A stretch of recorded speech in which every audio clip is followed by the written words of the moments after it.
Tinokukwazisai. Welcome kuhurukuro dzine zvekuita netariro nokutenda nezvaJesu.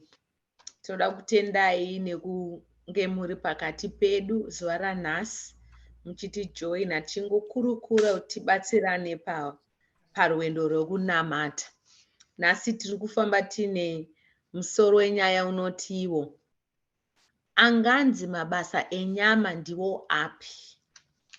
So ndiwo musoro wenyaya watinawo zuva ranhasi. Saka toda kuti timbozama kuti tingamboiparura here nyaya iyi, tionesane kuti mabasa enyama ndeapi uye Mwari vachitibatsira tigone kuavoida mabasa enyama iwawo kuti upenyu hwedu hutiitire zvakanaka, Mwari vanzwe patinonamata. So I'm just going to read Galatians 5 verse 19. Inoti iyo ndanga ndisina kuisa pachishona ndandakaisa pachirungu. Okay. So I'm just going to read it pachirungu. Inoti, now the works of the flesh are manifest, which are these: adultery, fornication, uncleanliness, lasciviousness, idolatry, witchcraft, hatred, variance, emulations, wrath, strife, seditions, heresies. I'm just going to leave part 20 papa, but inoramba ichipfuurira mberi nemamwe mabasa enyama anotaurwawo nebhaibheri. So ndanchimbofunga ndikati mabasa enyama really kana takatarisa tingati kudii, but ndikaona kuti mabasa enyama ndiwo aya asingatipe lasting peace or lasting joy. Tikaita for example ukatarisa hatred, kana ukatarisa kuvenga, handiti ndo hatred, ukatarisa kuvenga, ukatarisa jealous, unoona kuti paunenge uri jealous paipaika iwewe unogara mwoyo wako wakasungikana all the time, nekuti unenge uchingonzwa kuti uyu sei zvake zvambomuitira zvakanaka, zvangu zvichandinakira, ndoda kuti ndibate apo neapo neapo. And if you are not careful unogona kutozorasika ugoenda uchitandanisana nezvimwe zvinhu Mwari vakangokumirira kuti munhu atanga adzoka panzvimbo ndimugadzirisire zvinhu zvake. Pamwe ndonga zvinhu zvako zvasingatore nguva yakareba kuti zvinake, but all you had to do was kufarira uya ane zvake zvatokutangira zvaitwa naMwari pamberi pako. Saka jealous hapana zvarinoita, but charinongoita rinobereka ruvengo. Jealous rinobereka utsinye. If you are not careful, ndo patikambotaura mumashure uko, I remember richinzi utsinye hunenge uroyi, because hunokuendesa ikoko, unopedzisira wakuita zvimwe zvinhu zvisina kumira mushe. So mabasa enyama hatipi rugare runogara nekusingaperi. That's why we would rather live tiri mumabasa, the works of the spirit, fruit of the spirit. Saka mabasa enyama hana kumira mushe. Gaindidzwa hama dzangu idzi kuti vanozvionawo sei and how we can help each other kuti tikure tisiyane nemabasa enyama. Mwari vatibatsire tigone kugara muvazhe dzavo nguva dzose. Ndoda kungosheyawo hangu same verse iyoyo, but ndichataura ndaiverenga neshona yakati hanzi zvino mabasa enyama anoonekwa anoti upombwe netsvina neutera nokunamata zvifananidzo nouroyi. Ndinogumira ipapa, but pane ungwanda wakataurwa pamberi, like munogona kuzopedzisa neGreek verse yacho yose zvazvakanyorwa. Saka zvifananidzo zvinogona kumisikidzwa, zvinhu zvinogona kumisikidzwa nevanhu, vozvifananidza kana kuti vozviisa panzvimbo yaMwari. Instead of Mwari chaiye handiti, vanotora zvifananidzo ndozvoita Mwari wavo. Mwari vakatotaura kuna Exodus 20 verse 3 kuti usava nevamwe vaMwari kunze kwangu. Uye pataverenga mubhaibheri patahanzi mabasa enyama ndiko kunamata zvifananidzo. Saka kunamata anything chisiri Mwari mabasa enyama. Imagine kuti especially muri muAfrica kuti munhu anosarudza kuisa tariro yake muvakafa, mashavi, n'anga, achisiya Mwari, iri nhau yekuti nyama inogutsikana nezvinhu zvinobatika zvinoonekwa. You know, Mwari mweya. Vakatoti kana kuna Hebrews 11:6 kuti hanzi kana kusina kutenda hazvibviri kufadza Mwari, nokuti anouya kuna Mwari anofanira kutenda kuti variko. You know, but manje nyama inoda zvinobatika. Kuenda kun'anga, iko zvekunamata mashavi nemidzimu, tuhari tutswanda, mabhuru anenge achiurayiwa, zvinhu hobho, you know, mwoyo mbuu anobva anzwa sokuti ari kunamata zvishuwa. Uyu Mwari mweya uyu kuti angonzwa kuti ndangogutsikana neungoti Mwari baba bla bla bla bla, amen. Panonetsa, ndo panonetsa nyama, you know, nyama inoda zvinhu zvinobatika mumaoko. Saka ndo mabasa enyama yokunamata zvino you know, zvinhu zvinobatika, zvinosiri Mwari. Unozonzwa manje vanoita zvekunamata vakafa nemidzimu, because taimbozvinzwa vatiri vadiki. Anopedzisira achiti hanzi mozotisvitsirawo hanzi kuna musika vanhu, kuna Mwari. Ndakatozofunga ndaa mukuru kuti ko tadii kungoenda straight kuna yeye musika vanhu vacho, because ndiye muridzi woupenyu, ndiye Mwari, ndiye anopa upenyu. You know, ava vanenge vachinzi vari kupirwa vanhu vakatofawo, nguva yavo yakwana. Like ukazvifunga kuti hazvina musoro kuti munhu akatofawo aitodawo upenyu. Ndonoti sika kunamata munhu iyeye. Saka ndo mabasa enyama acho ari kurehwa. Saka uyai kuna Mwari wenyu kuburikidza naJesu Kristu, tisiye kuteedzera mabasa enyama. Nyama inotirasisa vadikani. True. Amen. Amen. Ndinotaurawo nenyaya iyo yemabasa anodiwa nenyama. Nyama inoda zvinhu kana vanhu tisingazivi. Nyama inoda, mozva kana munhu uchitaura makuhwa, so hameno zvinoita muviri kunyatsonzwa kutoti ya ndasvika pangu manje, zvichitanga kuenda mheno zvichienda nokusaidhi uku, nokuti mabasa enyama. Nyama nomweya zvinotorwisana, zvotokakavadzana. Saka chinozokundwa manje kana iwo uri kusaidhi uku kwenyama uku, ndokuona munhu adi aenda kunyama, aenda izvozvo zvemakuhwa zvisingadiwi naMwari, zvese izvozvo zveupombwe, zvitomunakidza, achitonzwa kutoti ndikasaita hapana zvandaita. Haisi life. Life ndiyo iyi yokunakidza nyama, but tine mweya unoda kuitirwa zvakanaka. Netsvina, vakutotaka netsvina, munhu anongoita bedzi zvinhu zvakangoipa izvozvo hazvisiyani netsvina. Makuhwa, kunyeba, kureva, kuita sei, ukazonyatsotarisa jabu paanogara, unyatsoona kuti okay, hazvisiyani. Zvinotongofambirana. Asi tikaverenga shoko raMwari kuna 1 John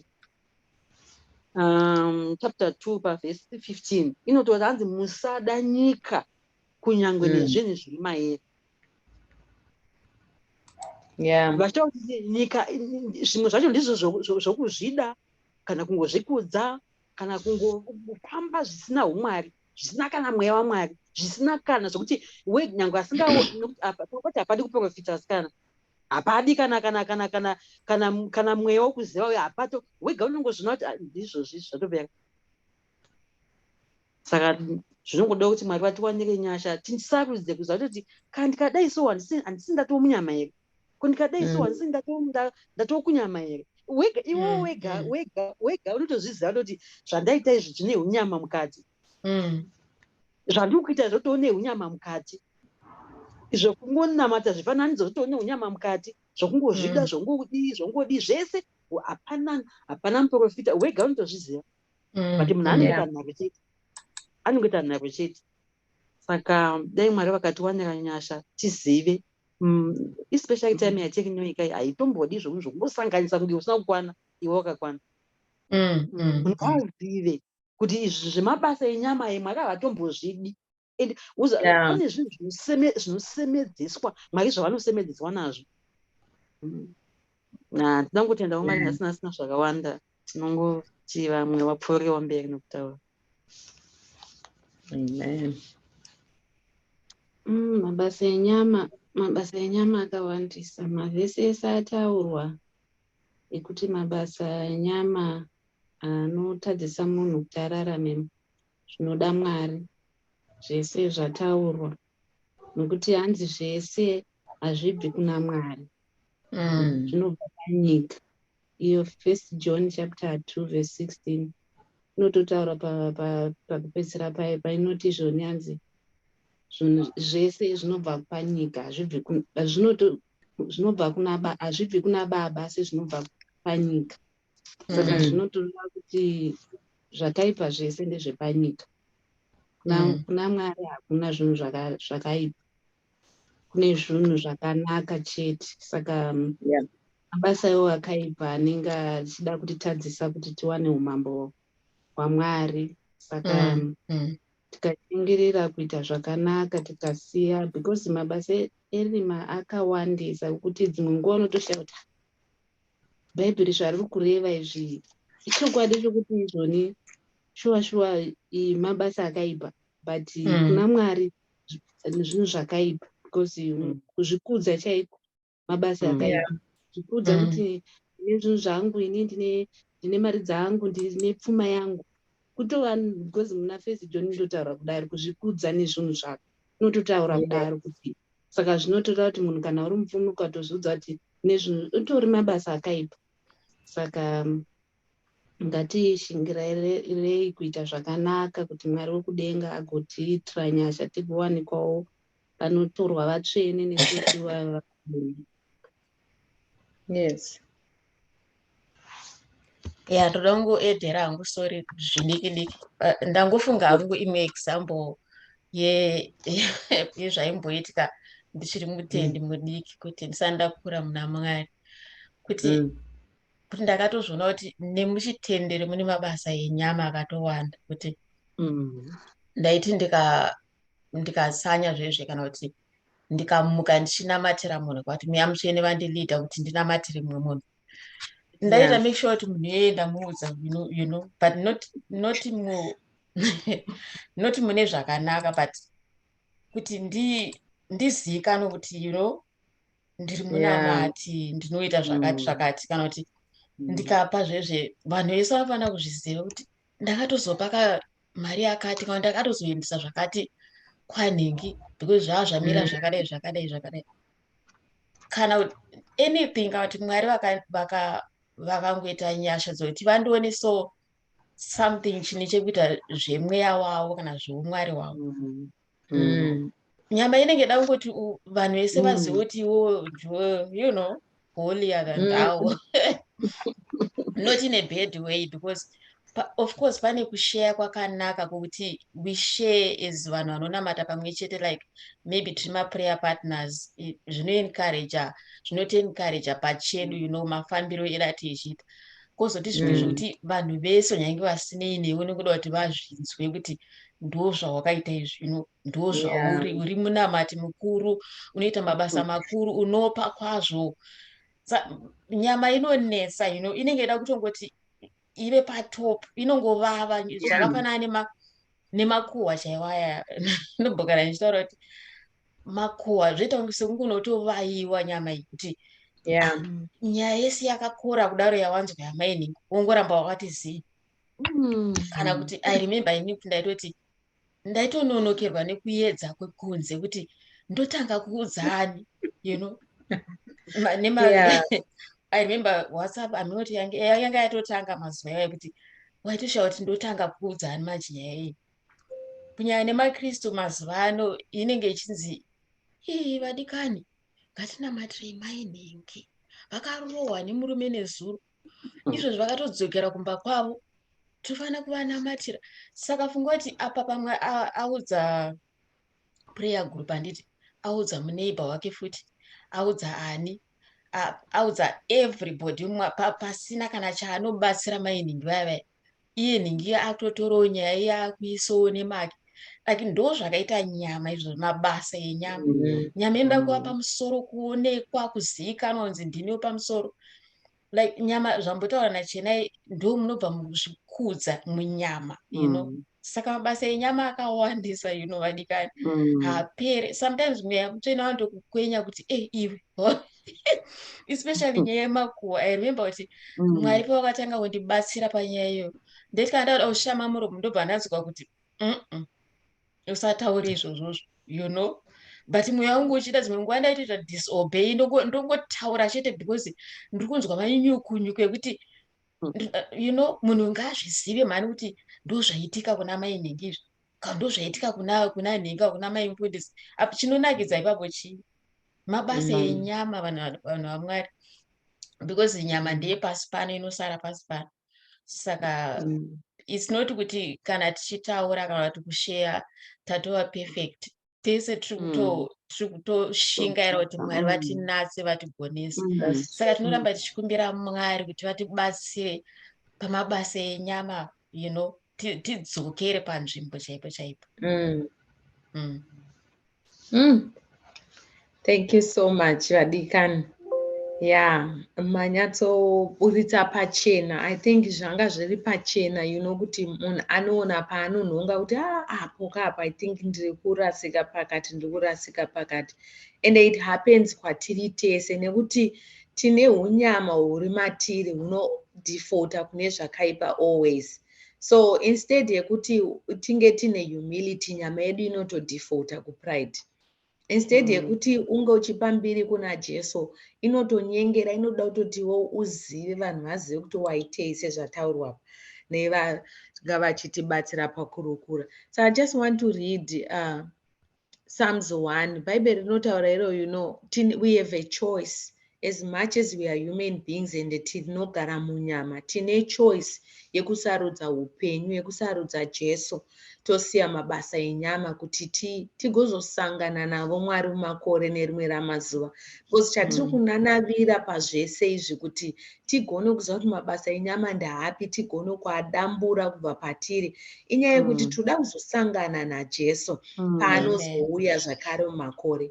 Saka I'm just going to read Psalms 1. Anoti akakomborerwa munhu asingafambi panorangana vakaipa, asingamiri panzira yavatadzi, asingagari panogara vadadi, asi anofarira murayiro waJehovha, anofungisisa murayiro wake masikati nousiku.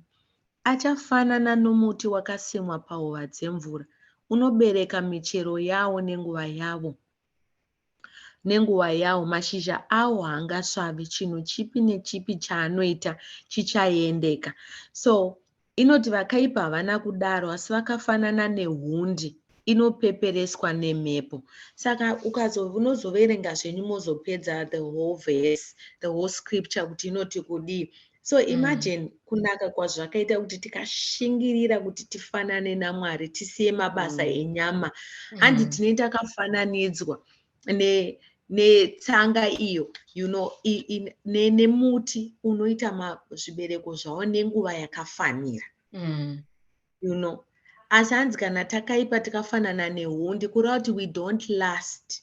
Kana takaipa hatilast, tinoita senge hundi yekuti ukangoti nemhepo watoenda. So Mwari dai vangotibatsira, you know, vatikaramba tingogara mushoko ravo, tingovatsvaka, tikumbira kuregererwa all the time. Shoko raMwari rakanaka rinoti, whenever we ask for forgiveness, the Lord is faithful and just to forgive us. Saka toda kuti muenda pamberi paMwari tingonamata, pamwe chetewo nehama dzangu dziri kuteerera nesiwo tiri pano. Toda kutendai Mwari makanaka muzita raJesu. Tokutendai nenguva ino yamatitendera Mwari kuungana nekukurukura nokuda kwezvokunaka kwenyu, uye nekuti tizvigadzirire Mwari tigosangana nemi pamunouya muchizotora vatsvene venyu. Shoko renoti, it's not by might nor by power, but by my spirit, says the Lord. Zvoreva izvo kuti even kuti tigare muutsvene, mukururama, mukunaka, mumafruits of the spirit Mwari, kuti tiratidze maspiritual gifts, kuti tigone kusiya mabasa enyama, tinogoneswa naMweya Mutsvene. Mweya Mutsvene ndokukumbirai kuti garaiwo matiri, makativimbisa Jesu mukati ndinoenda pandichakutumirai mweya mutsvene uchagara nemi uchakudzidzisai ndozvinoreva shoko renyu. So we ask the Holy Spirit Mwari wei kuti ugare nesu utitungamirire mazuva ose upenyu hwedu tifadze Mwari. Ndonamatawo hama dzangu Mwariwo dzakateerera panguva ino muzita raJesu. Mwanenge achinetsekana kana nemakuhwa kana neutsinye Mwari kana nekuzvikudza kana kuti negodo Mwari wei kana kuti nekudhakwa chaiko shoko rinodaro kuti drunkenness chaiyo Mwari wei mabasa enyama. Ndinonamata nezita raJesu kuti tibatsirei Jesu, tibatsirei mweya mutsvene mutigonese nekuti imi ndimunogonesa. Ndanamata Mwari wemuzita raJesu nokutenda because soko rinoti kana tikakumbira nokutenda in the name of Jesus all that we ask shall be done. Ndokutendai Mwari mazvita enyu itirai umwe nomwe zvakanaka kumabasa kudzimba nekovanogara Mwari vararame muutsvene nekutsvaka kururama kuna Jesu. Muzita raJesu we pray. Amen. Amen. Ndokutendai vadikani maita basa muine zuva rakanaka.